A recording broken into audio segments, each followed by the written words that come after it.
एक सच्ची घटना एक अधिकारी महोदय की है। आईएएस ऑफिसर थे, सीनियर आईएएस ऑफिसर, पहली बार सरकारी यात्रा पर गए विदेश।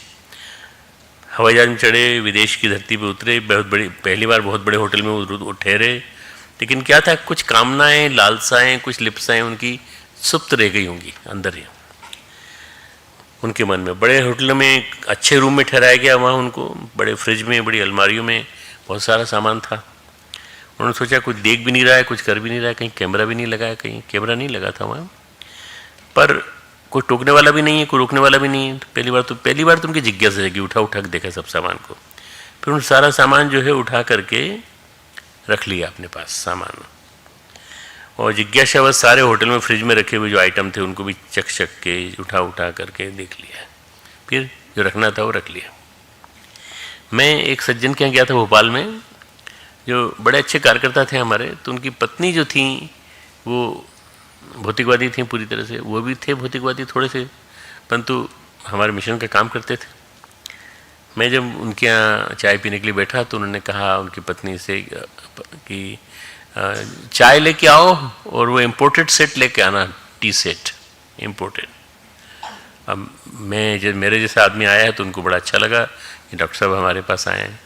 तो वो बोली कौन सा वाला लाऊं, रूस वाला लाऊं कि अमेरिका वाला लाऊं कि चाइना वाला लाऊं, कुछ मालूम नहीं क्या। मैं सोचा ही कहाँ किस चीज़ में खासियत है, उस देश की खासियत बता रहे हैं या क्या बता रहे हैं।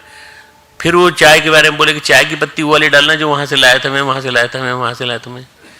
तो मित्रों, ये जो बड़े लोग हैं, इन बड़े लोगों की एक बहुत बड़ा विद्रूप हिस्सा, बड़ा भद्रूप हिस्सा जिसको कहते हैं, वो ये है कि वो अपना शोमैनशिप ज़्यादा करते हैं। जब वो होटल छोड़ने लगे तो उनके पास भारी भरकम बिल आ गया। वो जितने सामान उन्होंने रखा था ना, उसका पूरा बिल उनके साथ जुड़ गया। उन्होंने कहा हमने तो चोरी नहीं की भाई, हमने सामान भी नहीं उठाया। नहीं बोले ये तो लाखों का बिल है और आपको नहीं मालूम था, पर वो हिडन कैमरास थे वहाँ पे।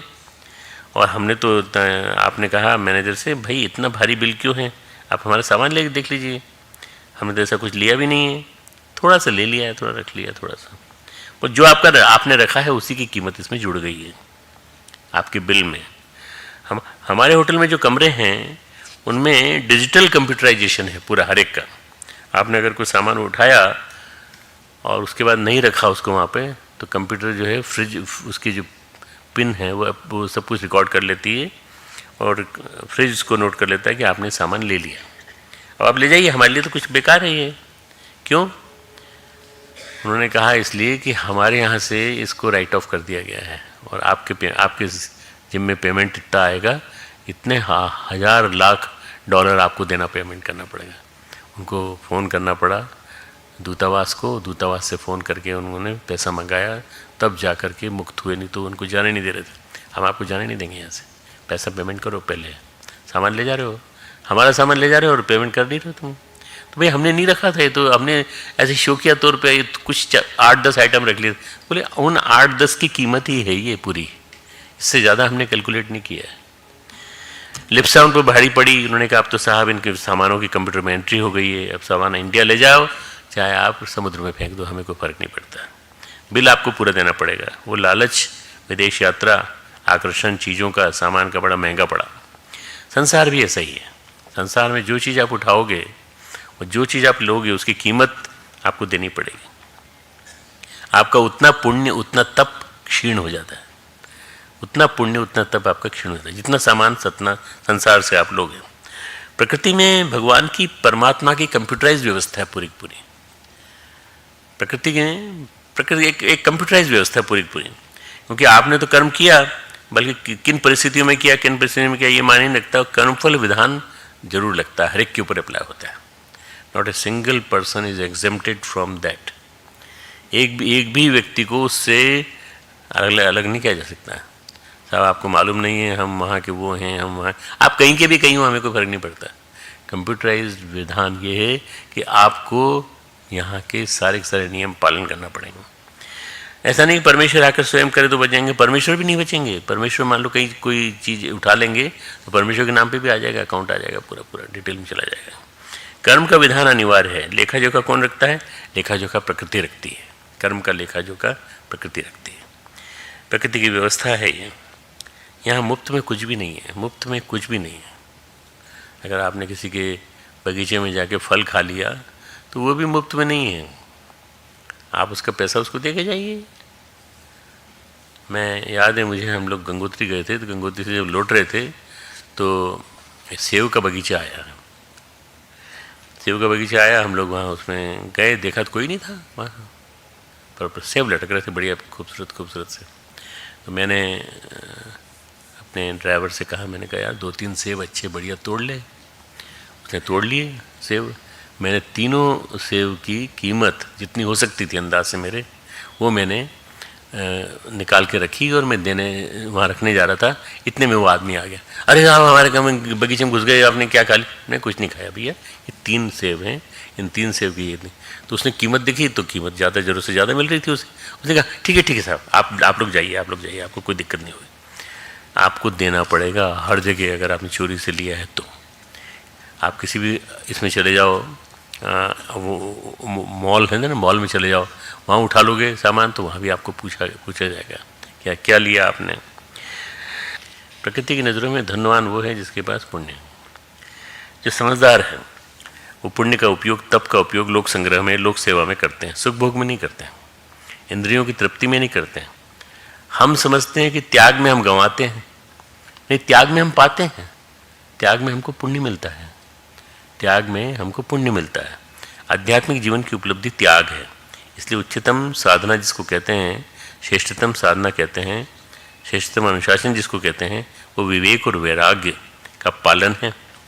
व्यक्तित्व का स्थिर और शांत होना इसी पर निर्भर करता है कि आपने विवेक और वैराग्य का पालन कितना किया।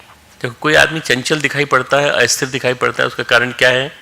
उसका विवेक और धीरे धीरे क्षीण हो रहा है, कमज़ोर हो रहा है। अपने विवेक को क्षीण मत होने दो, अपने विवेक को बनाए रखो। रहीम एक दोहा कहते हैं, बहुत सुंदर दोहा है। जैसे हम कबीर की बात अगले सप्ताह करने वाले हैं, वैसे ही रहीम के बारे में बहुत अच्छा बताया गया।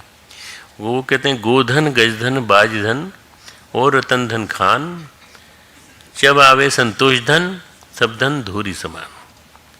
भाई उस ज़माने में न किसी के पास इम्पाला कार थी, न किसी के पास आज की बड़ी बड़ी जो गाड़ियाँ हैं वो थीं, पर गोधन गजधन बाजधन ये सबसे महत्वपूर्ण धन माना जाता था।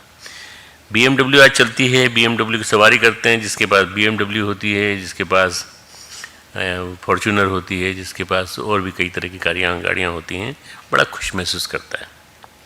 इसलिए हाथी पुराने ज़माने में बड़े लोगों के पास होता था। गौएँ बहुत हैं, गोधन बहुत हैं, गजधन बहुत हैं, हाथी बहुत हैं, घोड़े बहुत हैं, रतन धन सोना बहुत है, चांदी के जवाहरात बहुत हैं। सबकी बात अपनी जगह है, पर इससे संतोष नहीं मिलेगा। संतोष धन अगर आ जाए तो मिलेगा संतोष धन।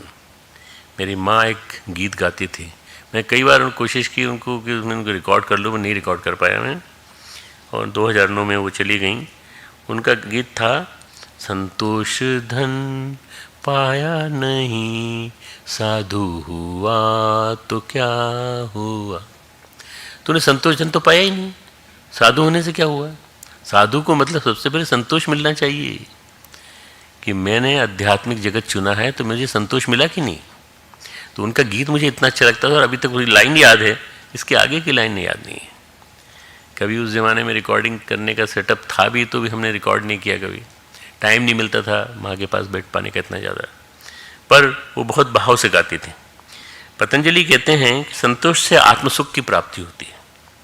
कहते हैं यूँ तो मन भागता रहेगा, भागता ही रहता है, चंचलता जीवन में बढ़ती रहेगी, अस्थिरता बढ़ती रहेगी, पर अगर विवेक वैराग्य आ गया तो मन स्थिर हो जाएगा। ताम निरोधा, विवेक वैराग्य आ गया तो निरुद्ध अवस्था में पहुंच जाएगा, निरुद्ध अवस्था में पहुंच जाएगा, मन रुक जाएगा, भागदौड़ कम हो जाएगी।